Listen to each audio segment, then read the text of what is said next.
네, 조금 전에 전해드린 대로 어제 도이치모터스 주가 조작 사건에 대한 2심 판결이 나왔습니다. 자, 이 판결이 김건희 여사 수사에 어떤 영향을 미칠지 관심사는 바로 이건데요.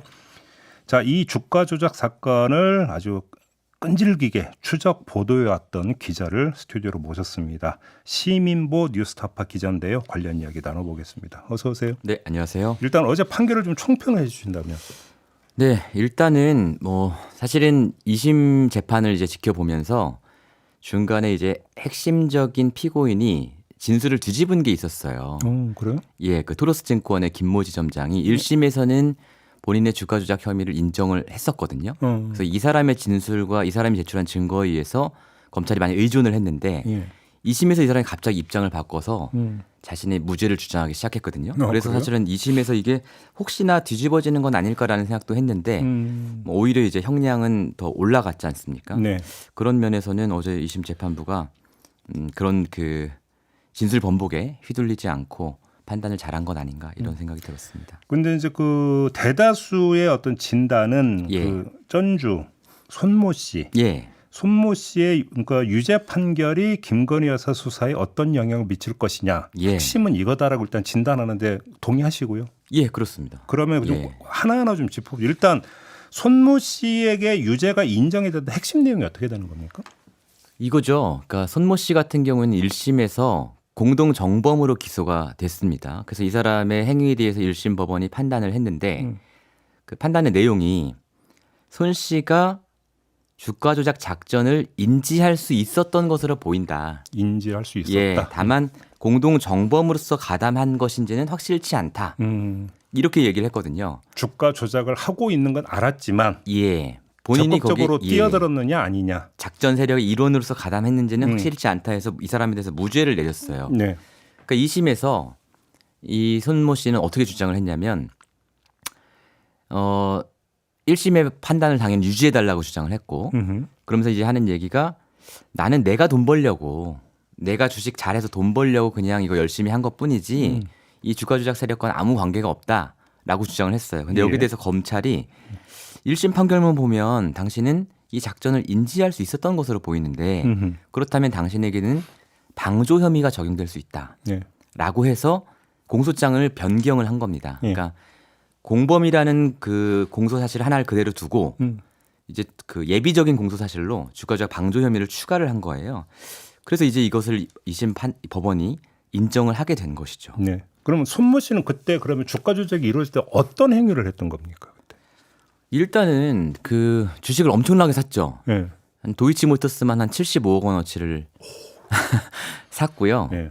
이제 그 사는 와중에 이 사람이 그 토로스증권 지점장 자기에게 그러니까 주식을 권유했던 사람하고 연락을 주고받기도 했습니다. 그러니까 뭐 어제는 뭐 이렇게 내가 많이 사가지고 상한가 치지 않았냐 뭐 이런 식의 연락을 주고받기도 했고요. 네. 그래서 이제 검찰은 이 사람이 그 거래한 것 중에 상당수가 통정매매에 해당한다고 기소를 했는데 네. 1심 법원에서는 이 사람은 통정매매 아니다라고 이제 해서 이제 공범에서는 빼준 상황이었어요. 예. 그러면 지금 이 손 씨의 어떤 그 당시의 어떤 행적과 예. 김건희 여사의 어떤 당시 행적을 비교를 했을 때 어떤 부분에서 좀 겹치는 겁니까? 비교를 해보자면요. 네. 일단은 아까 손모 씨가 산 주식 매수액이 75억 원이라고 했는데 김건희 여사 같은 경우는 한 40억 원 정도 되죠. 45. 예. 예. 그리고 손모 씨 같은 경우에는 2차 작전에만 참여를 했는데 김건희 여사 같은 경우는 1차, 2차 작전에 모두 다 계좌를 빌려준 것이 이미 드러났고요. 네. 그리고 손 씨 같은 경우는 좀 억울한 게 1억 1천만 원 손해를 봤습니다. 75억 원어치나 샀는데. 아 그렇게 했는데 손해를 예, 봤어요. 결과적으로는 손해를 봤어요. 근데 이제 김건희 여사는 저희가 이 보도한 것처럼 그리고 이것 때문에 저희가 이 라디오 프로그램 징계를 받기도 했었는데 네. 어머니인 최은순 여사와 합쳐서 23억 원 그리고 본인 계좌만 따졌을 때 14억 원의 이득을 받잖아요.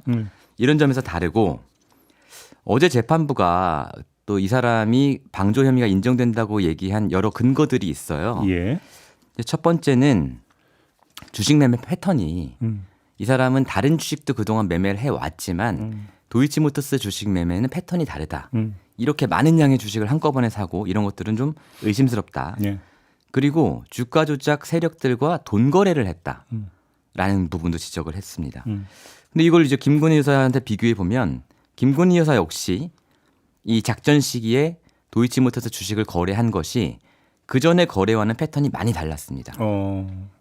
엄청나게 그러니까 무슨 얘기냐면 뭔가 이 주식이 오를 거라는 확신이 없으면 사기 힘든 대담하고 굉장히 큰 규모의 주식 매매를 했고 예. 또 김건희 여사 같은 경우도 주가 조작 세력들과의 큰 돈 거래가 여러 차례 있었죠.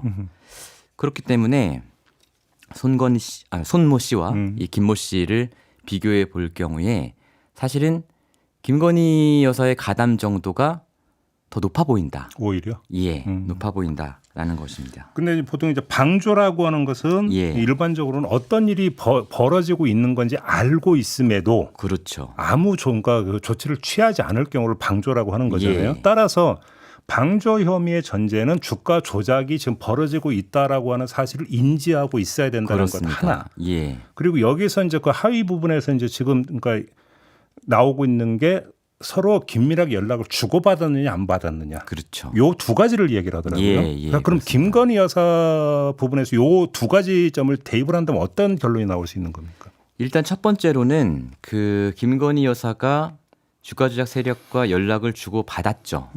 그게 어디서 입증이 되냐면 저희가 예전에 보도했던 김건희 여사와 증권사 직원과의 녹취록에서 입증이 되는데요. 네. 거기에 보면 이제 김건희 여사가 주가 조작 세력인 이모 씨에 대해서 얘기를 하면서 오늘 이제 얼마를 샀다라고 증권사 직원이 보고를 하니까 그거 오늘 그 이모 씨가 곧 팔아준다고 했어요. 그런 식으로. 예, 그런 식의 얘기를 한 게 이미 예. 이제 검찰 기록에 남아 있고요. 예.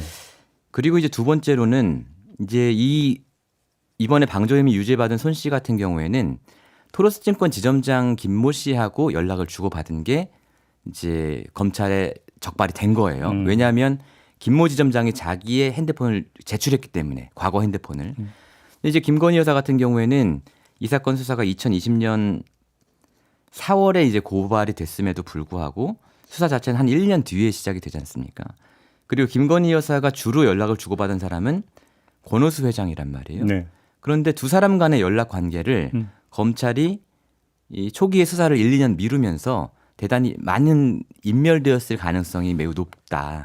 그리고 그 권오수 회장의 핸드폰에서는 당연히 이 과거의 10년 전의 일이 남아있질 않았기 때문에 이 부분은 어떻게 보면 사라져버린 거죠. 그렇기 때문에 간접적으로 판단할 수밖에 없는데 그런 간접적인 판단 근거는 이미 굉장히 많이 나와 있다. 김 여사가 이것을 인지했다고 보이는 정황은 상당히 많이 나와 있고 또 한 가지는 어제 법원에서 뭐라고 판시를 했냐면 방조범에서 좀 어려운 말인데 정범의 고의는 범죄의 구체적 내용을 인식할 것을 요하는 것이 아니고 미필적 인식 또는 예견으로 족하다.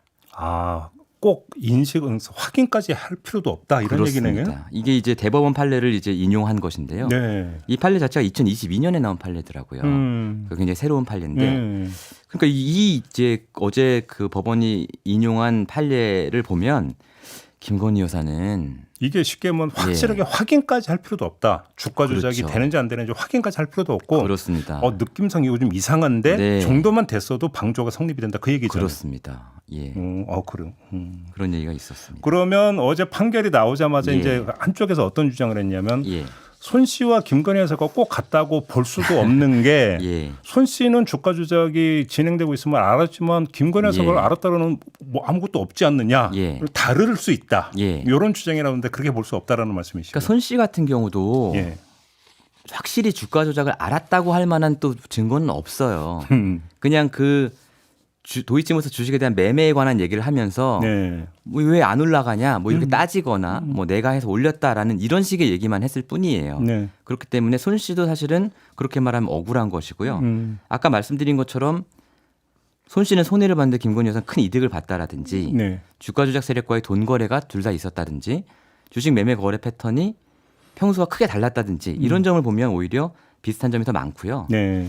또 한 가지는 이제 이번에 이제 어제 재판 결과 나온 사람들 말고 검찰이 약식 기소한 사람들이 또 있거든요. 5명이. 그 중에 3명이 방조 혐의로 기소가 됐고 이미 벌금형을 받았습니다. 근데 이 사람들은요. 매매 액수가 한 2억 3억어치밖에 안 돼요. 그런데도 방조 혐의로 약식 기소가 돼서 확정이 됐다. 그렇습니다. 그렇군요. 그러니까 이거는 뭐 다르다라고 얘기하는 게 너무 궁색한 것 같습니다.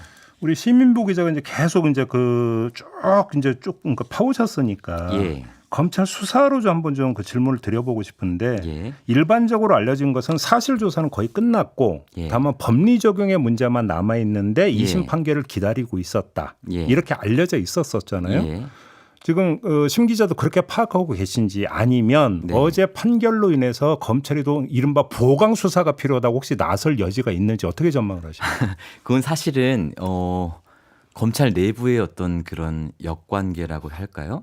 이런 부분을 사실은 소상히 알고 있어야만 답할 수 있는 질문인 것 같은데요. 근데 이제 제가 이제 느끼거나 그 법정에 가서 이제 그 보면서 느낀 바는 검사들이 그렇게 호락호락하지는 않은 것 같다. 무슨 말씀이냐면 그 지도부 방침에 그렇게 순종적으로 따르는 것 같지는 않다. 수사팀은? 그래요? 왜냐하면 그 2심에서 손모 씨의 혐의에 그 방조 혐의를 예비적으로 추가한 거, 그래서 공소장 변경한 거. 맞아요. 그 부분이 사실은. 이런 부분을 보면 이런 부분은 누가 봐도 사실은 김건희 여사와 직결될 수밖에 없는 부분이거든요. 그렇죠. 근데 지금 공식적으로 이 사건에 대한 지휘를 총장은 못 하고 있잖아요. 아직도. 서울중앙지검장이 할 텐데 서울중앙지검장 얼마 전에 이제 또 윤석열 대통령의 최측근으로 바뀌었지 않습니까? 이제 그런 상황에서도 이런 것들을 이제 계속 강행하는 걸 보면 이제 수사 검사들 공판에 임하고 있는 수사 검사들은 그렇게 호락호락하지 않은 것 같다라는 생각은 들어요. 제가 이 질문을 드렸던 게 이제 그 2심 판결이 나오면 곧장 뭐 수사 결론이 나올 걸로 많은 사람들이 알고 있었는데 혹시 뭐 보강 수사가 더 필요하다면서 또 시간을 질질 끌지는 않을지라고 하는 어떤 그 가능성을 한번 타진하기 위해서인데 아무튼 지금까지 경과를 놓고 보면 2심 판결이 이렇게 나왔으면 더 이상 미루거나 뭐 다르게 그러니까 판단할 여지는 거의 없다. 심 기자는 이렇게 보시는 거고요. 그렇죠. 다만 이제 그 며칠 전에 김건희 여사의 모친인 최은순 씨를 조사했다는 보도도 나왔는데요. 이제 조사를 한다면 김건희 여사나 최은순 씨를 불러서 더 조사해야겠죠. 요거만 남은 거죠, 사실은. 근데 조금 전에 그 심 기자 말씀대로 그러면 방조 혐의로 약식 기소한 케이스가 있고, 그렇습니다. 손모 씨는 이제 정식 그러니까 저기 재판 과정에서 바꾸곤 했지만 정식 기소해서 했던 거고. 그러면 그 김건희 여사를 기소를 하더라도 정식 기소로 가느냐 약식 기소로 가느냐에 또 이 문제도 있겠네요. 그렇게 놓고 본다면. 그렇죠. 그런데 이제 손모 씨 같은 경우는 애초에 검찰이 공동 정범으로 기소를 했다가 하나를 추가한 거지 않습니까? 그런데 이제 김건희 여사가 그러면 손 씨랑 가깝냐 아니면 약식 기소된 다른 개인 투자자들이랑 가깝냐를 판단해 보면 당연히 손 씨와 가깝고 김건희 여사도 사실은 공동 정범으로서의 죄는 없는지를 물어야 하는 게 기본인 거고 방조 혐의는 아주 최소한의 어떤 혐의를 물었을 때 방조 혐의인 것이기 때문에 저는 이제 김건희 여사 한번 조사를 받았다고는 하는데 얼마나 심도 깊은 조사가 이루어졌는지 의심스럽고 그렇기 때문에 추가 조사를 해서 김건희 여사를 기소해야 된다라고 저는 생각을 합니다. 추가 조사 필요성인데 이번에 또 출장 조사는 안 하겠죠? 맞나요? 글쎄요. 아무튼 알겠고요. 뉴스타파가 좀 새롭게 그 문제 제기한 내용도 있다고 하던데 어떤 내용입니까? 이것은 이제 저희가 한두 달 전에 보도를 한 것인데요. 이런 겁니다. 그 1차 주가 조작 사건 당시에 주범이었던 이모 씨의 자필 이제 문건을 저희가 입수를 해봤더니 거기에 김건희 여사에 대해서 써 있는데 김건희 여사의 그 대해서 이 사람이 몇만 주를 갖고 있다. 어느 증권회사에 이런 정보를 써놓은 건데 그게 지금까지 검찰 수사를 통해서 알려진 것과는 다르게 훨씬 더 많은 주식을 갖고 있었다는 것이에요. 그게 한 가지고 두 가지는 이 사람이 남의 계좌로 주식을 사모은 기간이 쭉 있는데 이상하게 검찰이 맨 앞에 한 보름 정도 20일 정도를 빼고 기소를 합니다. 그리고 두 가지 사실을 종합해 보면 이 1차 작전 선수가 주식을 처음 사모았던 그 시기에 혹시 김건희 여사의 주식을 수십만 주 더 사 모은 것 아니냐라는 의혹을 저희가 제기를 했고요. 만약에 그게 이제 사실로 드러난다면 김건희 여사의 그 주식 매매 양은 지금까지 알려진 것보다 한 1.5배에서 2배 정도 늘어나게 되고 더 늘어나요? 그렇기 때문에 이제 주가 조작 사실을 알고 있었다는 정황이 더욱 커지는 것인데 네. 이것은 이제 저희가 의혹 보도를 하고 난 뒤에 그 뒤에 발전이 없었어요. 검찰에서 어떤 답변을 했다든가 뭐 이런 예. 게 없었기 때문에 음흠. 아직은 뭐 의혹 수준의 이야기입니다. 그래요. 예. 알겠습니다. 근데 이렇게 좀 대화를 나눠보면 또 갑자기 급 궁금해지는 게 예. 그래서 기소할지 말지 갖고 혹시 이것도 수사심의에 소집하는 걸까요? 아, 뭐 그럴 가능성도 배제할 수는 없을 것 같은데요. 근데 수사심의위라는 게 근데 이 심의위원회 풀이 뭐 한 200여 명 되고 그래. 그중에서 랜덤으로 한 15명 그렇죠. 뽑아서 하는 거잖아요. 그렇죠. 그렇기 때문에 상당한 리스크가 있다. 이제 정권 입장에서 봤을 때. 그래서 과연 그것을 하겠는가. 지금 그 말씀은 예. 수사심의를 소집하더라도 기소 의견이 나올 가능성은 상당히 많다 이렇게 보시는 겁니까? 저는 뭐 사실은 이 정도 사실이 나와 있고 예. 이미 이 본 재판도 2심까지 진행돼서 이 정도까지 판결이 나왔으면 그 부분에 대해서는 크게 이론의 여지가 없을 거라고 저는 생각을 합니다. 마지막으로 예, 쭉 파왔던 취재 기자의 감으로 보실 때 예, 2심이잖아요. 예. 검찰이 혹시 상고할 가능성도 있다고 보십니까? 검찰의 상고요. 예, 왜냐하면 그 중요한 얘기가 빠진 게 있는데 예. 검찰 입장에서는 1차 작전 시기와 2차 작전 시기를 포괄일죄로 보고 기소를 했지 않습니까? 근데 1심 법원에서 1차 작전 시기는 아니야. 이거는 다른 범죄야. 그렇죠. 하고 1차 작전 시기는 다 빼줬단 말이에요. 이번도 그러잖아요. 예, 그래서 검찰이 2심에서 그걸 항소를 했는데 그럼에도 불구하고 2심 법원도 또 1차 작전은 아니야라고 했단 말이에요. 그럼 검찰 입장에서는 사실 이 부분에 대해서는 예. 더 다퉈볼 만하다고 생각을 하고요. 두 번째로는 주범들이 2심에서 비록 형량이 올라가긴 했으나 여전히 다 집행유예형이지 않습니까? 근데 이제 범죄 이게 대주주가 주가 조작 범죄에 가담했다라는 이 범죄의 죄질에 비하면 집행유예라는 것이 사실은 불충분한 그 형일 수 있거든요. 그런 면에서는 검찰이 그러니까 이제 정치적인 이제 정무적인 판단을 떠나서 법적으로만 보면 충분히 상고할 만한 사안이다라고 생각은 듭니다. 제가 이 질문을 왜 드렸냐면 그럼 예. 또 그 김건희에서는 수사 결론은 상고심 결과 보고 뭐 이렇게 나와요. 그건 아니겠죠. 정권 끝나는 거 아닐까요? 공소시효도 있죠 또. 예. 네, 알겠습니다. 예. 자 오늘 말씀 여기까지 들어야 될 것 예. 같네요. 고맙습니다. 예, 고맙습니다. 네, 시민보 뉴스타파 기자와 함께했습니다.